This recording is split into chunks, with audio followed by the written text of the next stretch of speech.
राज्यात गेल्या काही दिवसांपासून पावसानं धुमाकूळ घातला असून राज्यात पूरसदृश परिस्थिती निर्माण झाली आहे. भारतीय हवामान विभागानं पुढील काही दिवसांसाठी आणखी मुसळधार पावसाचा इशारा दिला असून कोकण, पश्चिम महाराष्ट्र, मराठवाडा आणि विदर्भ या सर्वच भागांमध्ये पावसाचा जोर वाढण्याची शक्यता वर्तवली आहे.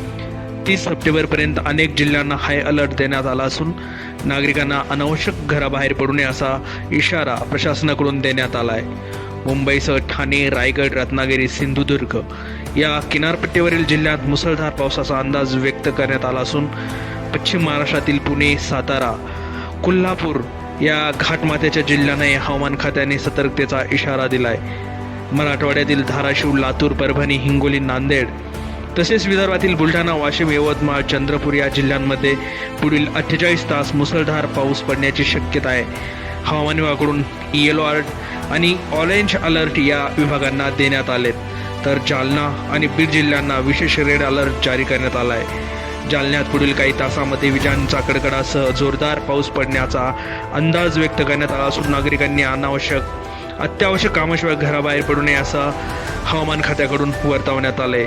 बंगालच्या उपसागरात निर्माण झालेल्या कमी दाबाच्या क्षेत्रामुळे राज्यात पावसाचा जोर वाढत आहे.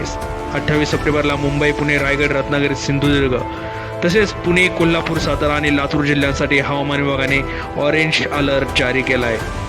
यामुळे शहरांबरोबर ग्रामीण भागातही पूरस्थिती निर्माण होण्याची दाट शक्यता आहे.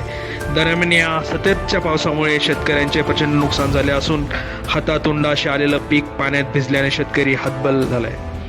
धरण क्षेत्रामध्ये पाण्याचा साठा वाढत असल्याने विसर्ग वाढवण्यात आलेला आहे. कोयना धरण 100% भरल्यामुळे 21 पाण्याचा विसर्ग कोयना नदीत सुरू आहे. पावसाचा जोर कायम राहिल्यास हा विसर्ग आणखी वाढवला जाऊ शकतो. त्यामुळे कृष्णाकाठच्या गावांना सतर्कतेचा इशारा देण्यात आला आहे. दुसरीकडे उजनी धरणातून भीमा नदी पात्रात 90,000 क्युसेक पाण्याचा विसर्ग सुरू असून त्यात आवश्यकतेनुसार वाढ होण्याची शक्यता आहे. राज्यातील बहुतांश भागांचे रस्ते, पूल आणि शेतजमिनी पाण्याखाली गेल्या असून जनजीवन विस्कळीत झालंय. प्रशासनानं आपत्कालीन यंत्रणा सज्ज ठेवली आहे. शाळा बंद ठेवण्याचा निर्णय काही जिल्ह्यांत घेण्यात आला असून पुढील 48 तास राज्यासाठी अत्यंत महत्त्वाचे ठरणार आहेत.